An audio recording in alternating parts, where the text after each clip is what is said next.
حضرت موسیٰ علیہ السلام اللہ تعالیٰ سے ہم کلام ہوتے تھے کوہ طور پر، خدا سے بات کرتے تھے۔ وَكَلَّمَ اللَّهُ مُوسَىٰ تَكْلِيمًا، ایک بار اللہ کو دیکھنے کی خواہش کی، ان کو یہ اشتیاق ہوا، بے حد شوق ہوا کہ میں اپنے پروردگار کی زیارت کروں، تو انہوں نے کہا قال رب ارنی انظر الیک، اے پروردگار میں آپ کو دیکھنا چاہتا ہوں۔ اللہ نے فرمایا قال لن ترانی ولكن انظر الى الجبل فإن استقر مكانه فسوف ترانی، اے موسیٰ تم مجھے ہرگز نہیں دیکھ سکتے، میں اللہ ہوں، اللہ نور السماوات والارض، اللہ آسمانوں و زمینوں کا نور ہے، تم اللہ کو دیکھ ہی نہیں سکتے۔ لیکن جب آپ نے ضد کی، اللہ نے فرمایا کہ موسیٰ اس پہاڑ کو دیکھو، اگر یہ پہاڑ اپنی جگہ پر باقی رہا، اللہ کے نور و تجلی کو اس نے برداشت کر لیا، تو تم بھی تھوڑی مدت بعد مجھے دیکھ سکو گے۔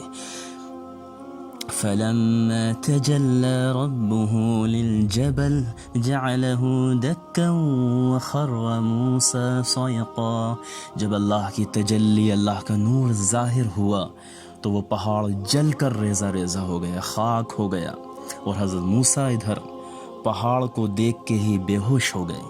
حضرت موسیٰ بے ہوش ہو گئے، پہاڑ کو دیکھ کر ہی بے ہوش ہو گئے۔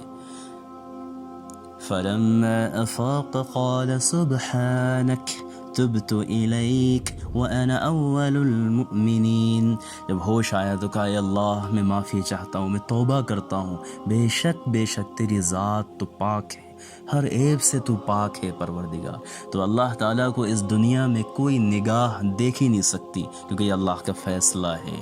لا تدرکہ الابصار، کوئی نگاہ نہیں دیکھ سکتی۔ جنت میں اللہ کے حکم اور اجازت، اور جب اللہ وہ طاقت اور نگاہوں کو وہ قوت عطا کریں گے، تب لوگ اللہ کی زیارت کریں گے، جیسا کہ صحیح حدیث پاک سے ثابت ہے۔